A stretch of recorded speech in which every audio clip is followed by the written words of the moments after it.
সাবেক প্রধানমন্ত্রী ও BNP chairperson Khaleda জিয়ার মৃত্যুতে দেশে যখন রাষ্ট্রীয় শোক চলমান, ঠিক সেই সময় রাজধানী ঢাকাসহ বিভিন্ন এলাকায় নিষেধাজ্ঞা উপেক্ষা করে 31st নাইট উদযাপন করা হয়েছে। সরকার ও ঢাকা মহানগর পুলিশ আগেই ঘোষণা দিয়েছিল 31 ডিসেম্বর থেকে 2রা জানুয়ারি পর্যন্ত সব ধরনের আতশবাজি, পটকা, ফানুস, গ্যাস বেলুন ও উন্মুক্ত বিনোদনমূলক আয়োজন সম্পূর্ণ নিষিদ্ধ থাকবে। শোকের আবহে শান্ত ও সংযত আচরণ বজায় রাখার জন্য নাগরিকদের প্রতি বিশেষভাবে আহ্বান জানানো হয়েছিল।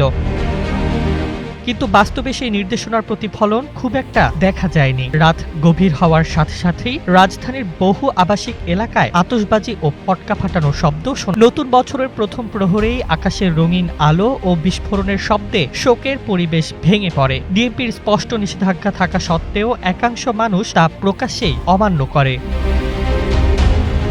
বিভিন্ন এলাকায় ফায়ারওয়ার্কস ও পটকা ফাটানোর ফলে শব্দদূষণ বেড়ে যায়, যা শিশু, বয়স্ক ও অসুস্থ মানুষের জন্য বাড়তি ভোগান্তি তৈরি করে। হাসপাতাল সংলগ্ন এলাকাগুলোতেও নিষেধাজ্ঞার প্রতি উদাসীনতার চিত্র দেখা গেছে। নিরাপত্তার ঝুঁকি ও অগ্নিকাণ্ডের আশঙ্কাও উপেক্ষিত থেকে গেছে। ডিএমপি, ডিজে পার্টি, শোভাযাত্রা ও বড় ধরনের জনসমাগম নিষিদ্ধ করলেও বাস্তবে কিছু স্থানে এসব আয়োজনের ইঙ্গিত মিলেছে। শোকের সময়ে রাষ্ট্রীয় নির্দেশনা মানার ক্ষেত্রে এই উদাসীনতা সামাজিক দায়বদ্ধতা ও নাগরিক সচেতনতা নিয়ে প্রশ্ন তুলেছে।